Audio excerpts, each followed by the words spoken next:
This episode is brought to you by Academic Pub, your book, your way.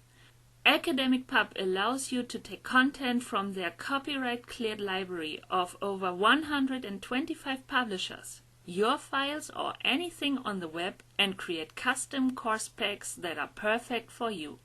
Visit them today at academicpub.com and follow them on Twitter at academicpub.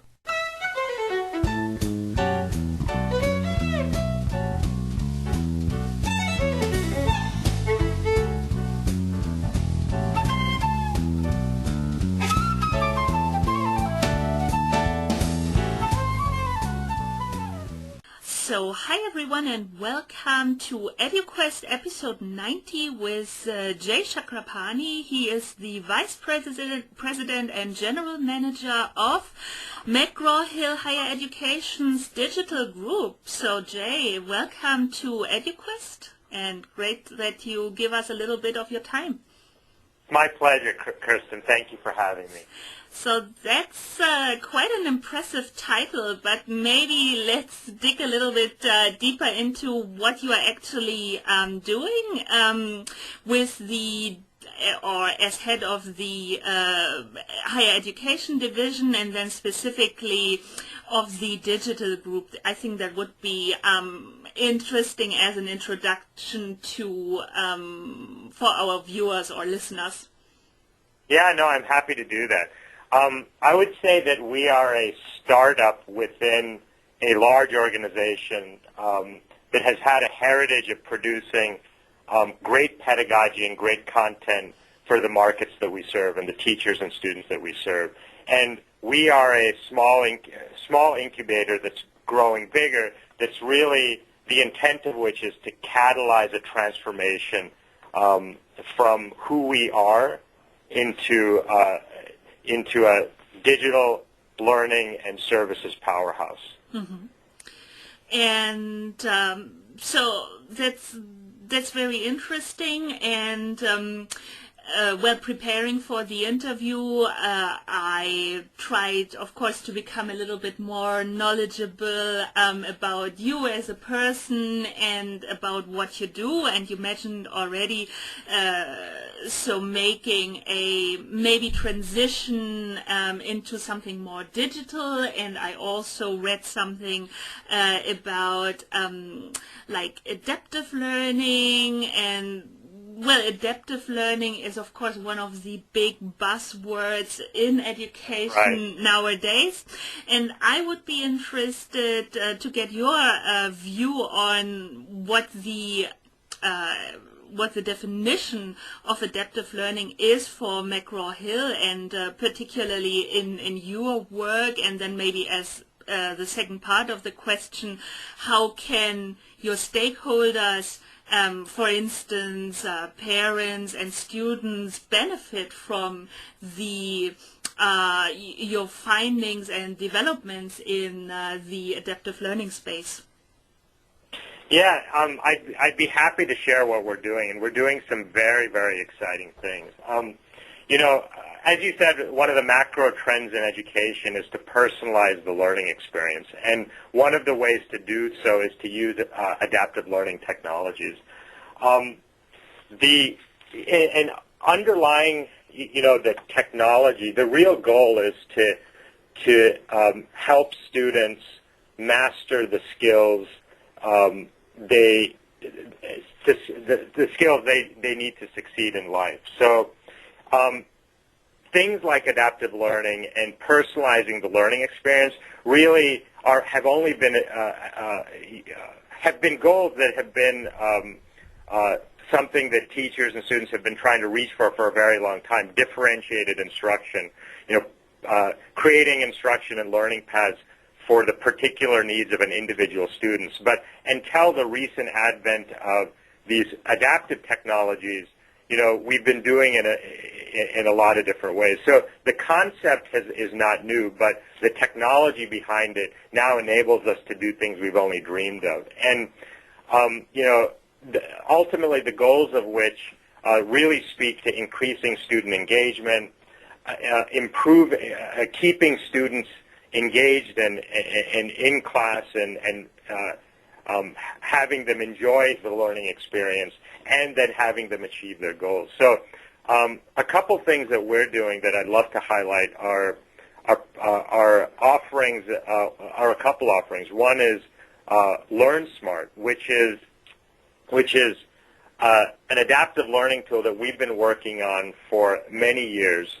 And another one is the Power of You, which is a real change in philosophy on how we use technology to differentiate instruction in classrooms, both of which we're really proud of.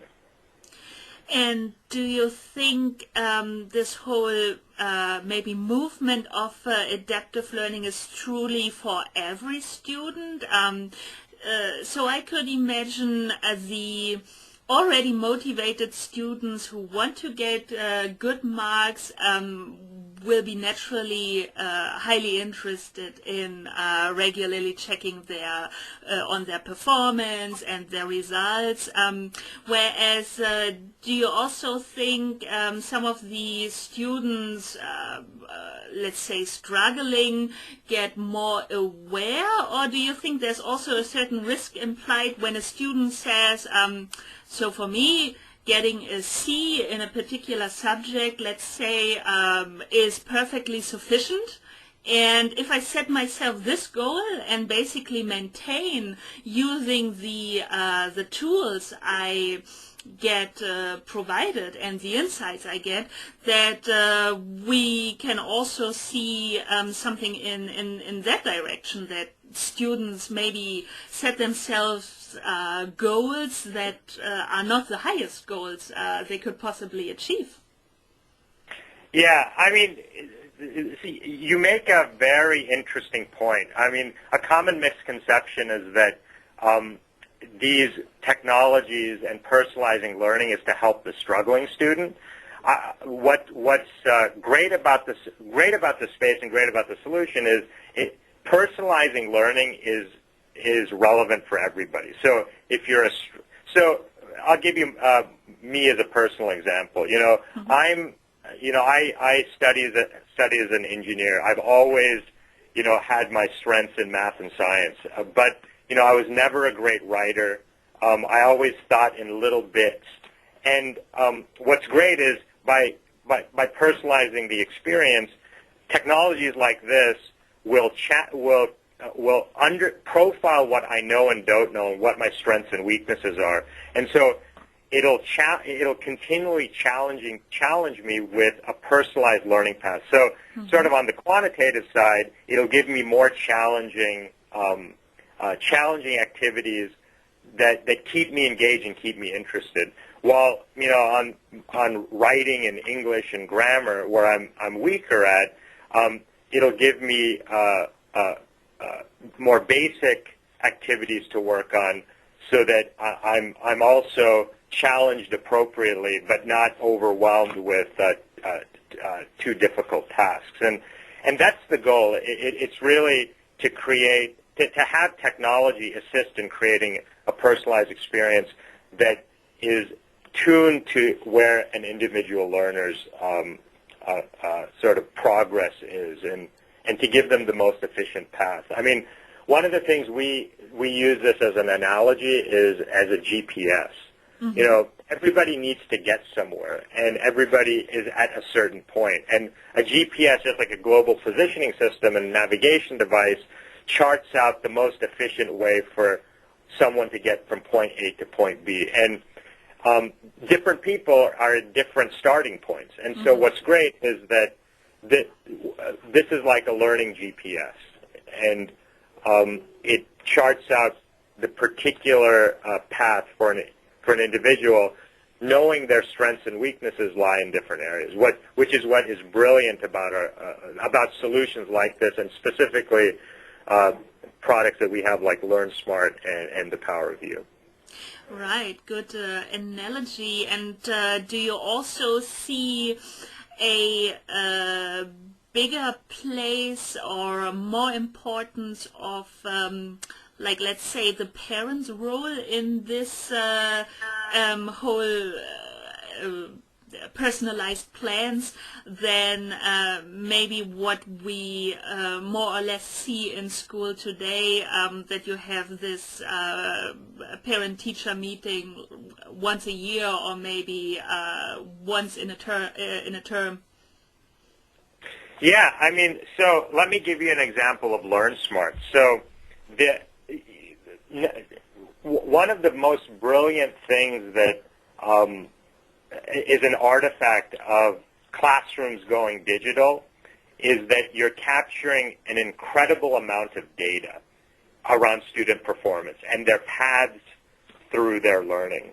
And, as you said, in today's world where everything's done via paper and pencil, there's no way to really aggregate that data in a cost-effective and easy way. And so, insight into a student's progress is limited to, manual progress reports, grades, or an over-reliance on homework, right? Mm-hmm. So you're constantly testing students.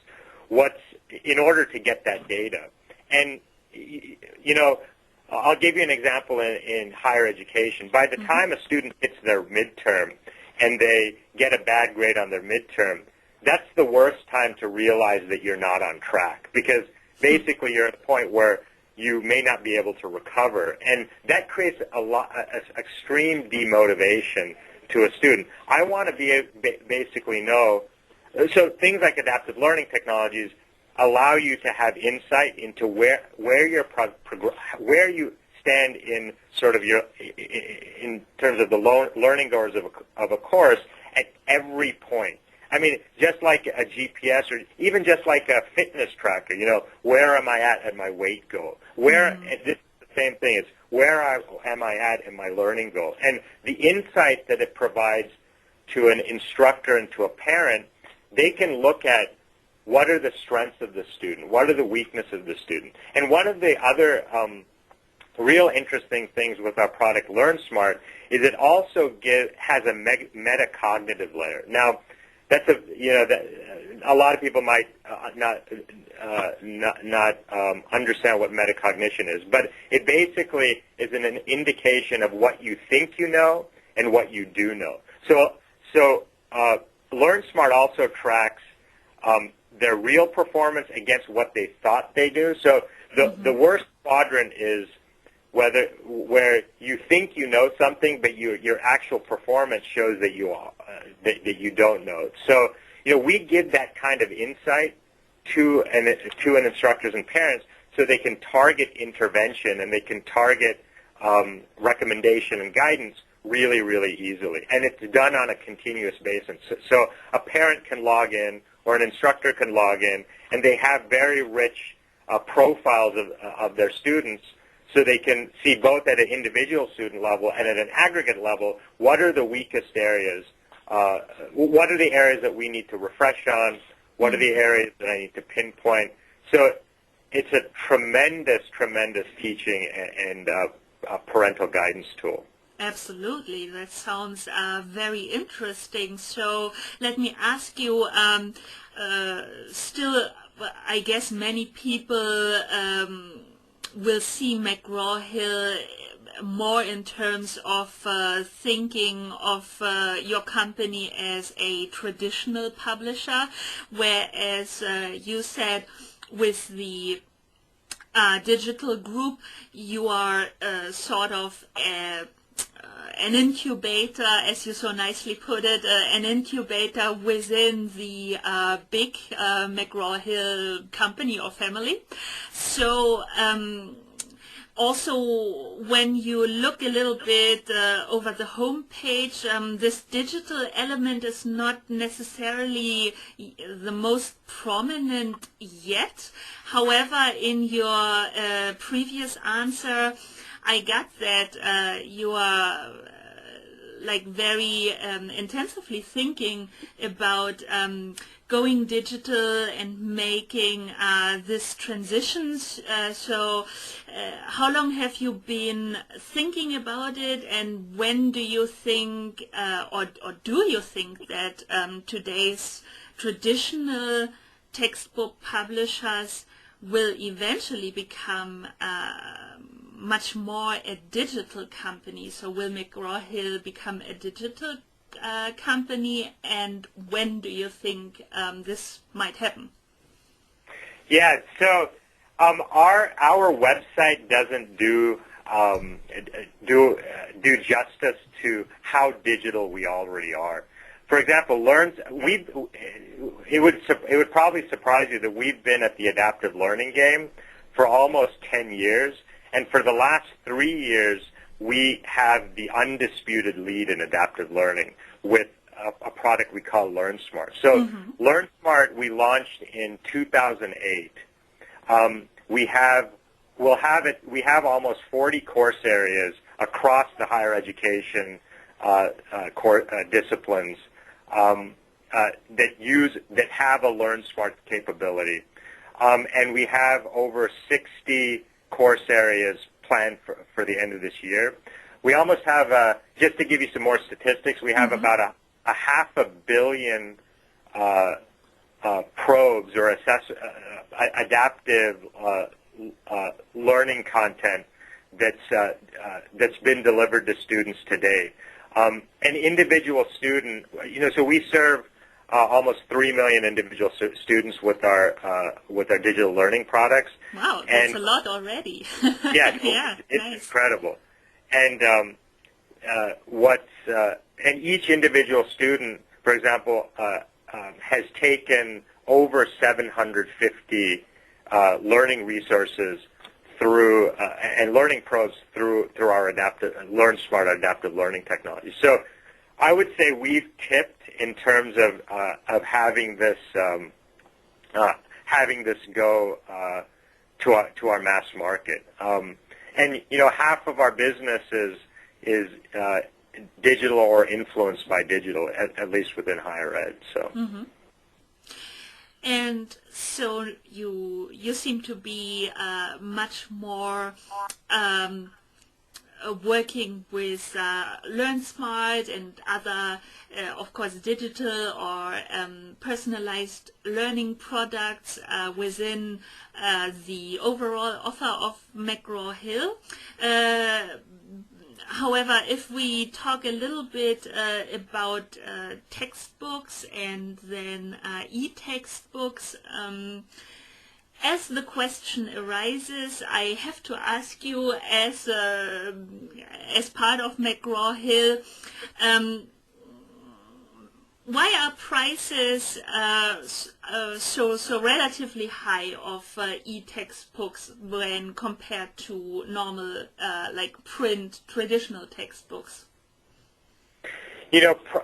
Pricing is something that really is determined by the market. One of the great things about going digital, and as digital goes mainstream, is that we can offer more value within market price points. And we can experiment with new business models.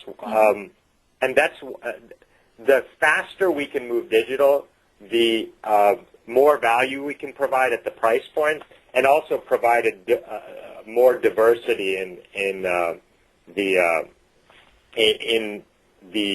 components and value that we offer. So, for example, in the same price point of a traditional textbook, what's really what's hidden behind that is today, we're offering things like McGraw-Hill Connect, which is our assignment management tool. We're offering things like LearnSmart, which is our personalized and adaptive learning study tools. We're offering, the e-book and the print book, all within the market price point. So the value that we offer and the workflows that we help make more efficient and more helpful to our students, students and instructors are growing. And so what I would say is that, pricing is less of the issue, and the bigger thing is the value that we're offering. And we're now starting to be a full solution provider around sort of education and digital solutions, and that's where we're really trending to, and that's what we're offering for the price.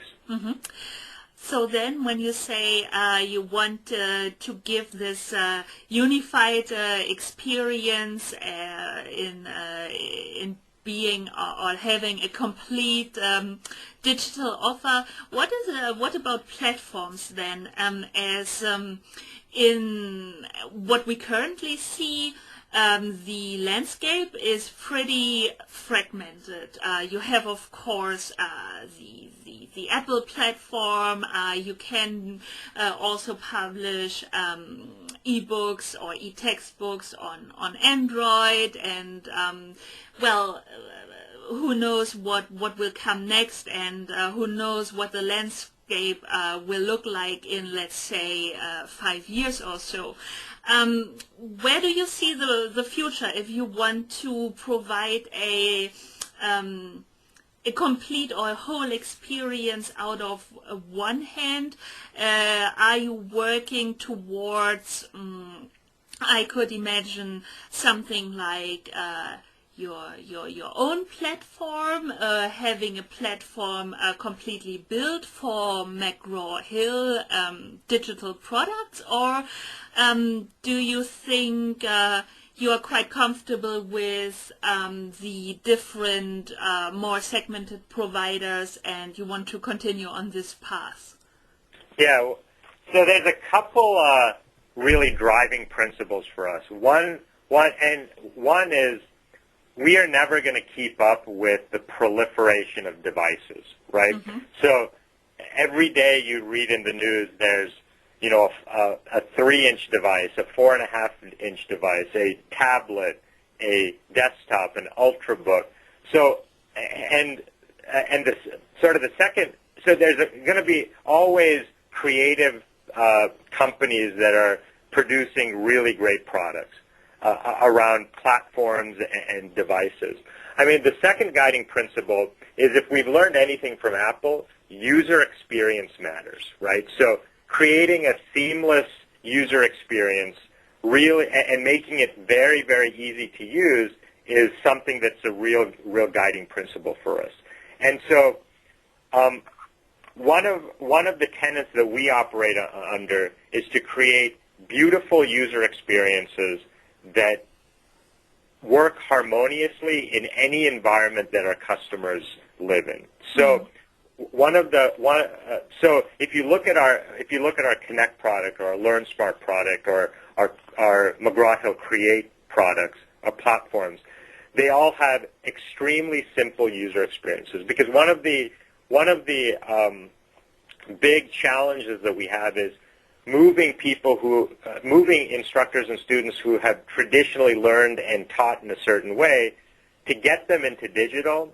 There's just a fear and a barrier of technology. So we want to have the technology fall away and make the learning and content be at the forefront, and that starts with great user experiences. Now, making sure that works in a heterogeneous environment, where there's multiple LMSs, there's things that are going on the open web with open educational content. Our focus is to make our products as open and integratable as possible. And so we have a very clean set of open REST-based APIs for our assignments, our ebooks, our and our learning experiences. We were the first to ink a groundbreaking deal with Blackboard to integrate our learning products into Blackboard in a really deep and seamless way. And an example is in that deal, McGraw-Hill learning products are bundled in with Blackboard 9.1. So an instructor can get our digital learning cloud products default out of the gate within Blackboard 9.1. So, we are committed to openness and harmonious integration with these heterogeneous environments. So, I would also see the biggest advantage in because what it is like, you're basically, or everybody is basically dependent on the definitions by one or the other platform. And I agree with you that on the Android device side, or also the marketplace, it might change something might change every week or so. Correct.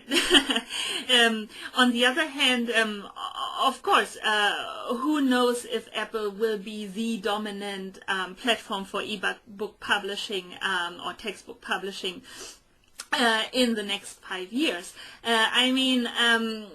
Wouldn't it be like the best you had something on your own where you can really define, we think these are the parameters, and we believe our users, learners, teachers will get the best learning and teaching experience when we define how it should look like, how the user experience should be. For instance, I mentioned in one of my recent posts that I could very well imagine Pearson having built, for example, their own tablet, where they can really say, this is the experience we want to provide, and being independent from what other people oblige us to publish, at least in a certain framework. Yeah, that's an interesting question that we ask ourselves every day. Where does the line draw between what you do and what you don't do? And I think a lot of this stuff, anything around technology is moving so fast. Mm-hmm. I think the way that we really think about it is, what are we good at? And mm-hmm. I think we are good at making sure that we stay true to what we're good at, and then extending ourselves to helping customers with their needs, right? And so if today what we're good at is we create great, vetted, pedagogically sound content, and now what we're doing is we're focusing on the intersection of content and technology, and we're saying, how can we create beautiful, great, and effective learning experiences, right? And so what that means to us concretely is things like LearnSmart, where, knowing how to create personalized learning paths, making sure the content that's delivered, the digital learning experiences that are delivered in that learning path are pedagogically sound, they're meaningful, they actually exercise mastery in a certain topic in a certain area. Because ultimately, like, all the technology in the world, can, be thrown at a problem, but ultimately if the core learning is lost, you're not going to reach that educational outcome. So we really think about where technology and pedagogy intersect, and our goal is to create great learning experiences. Now, how those learning experiences get delivered, whether we provide a soup to nuts solution or whether we provide solutions that fit into the environments that our customers live in, those are always going to be a constant sort of review for us, because ultimately our goal is to get to better learning outcomes for our students. And if that means that we start building a device, maybe that's what we get into. Or if that means that we have to make sure we work in the environments that our customers are used to, that's what we'll do. Well put. So let's talk a little bit about the future, and so what can we expect, maybe some exciting things you would like to share or point at we can expect in the coming month, or let's say more generally in the future from your division? Yeah, I think we're making big bets in three areas on the technology side. The trends that we're really following are really thinking about the biggest trend is how do we create experiences that drive outcomes, right? Mm-hmm. Drive more effective and better learning outcomes, right? So things like LearnSmart, it's been out in the market for over 3 years. We have efficacy studies that show 10 to 15 point grade improvement results. Wow. There are a lot of folks that are making a big PR splash today on how they're transforming to an adaptive learning mm-hmm. company and thinking about that. We actually have results. What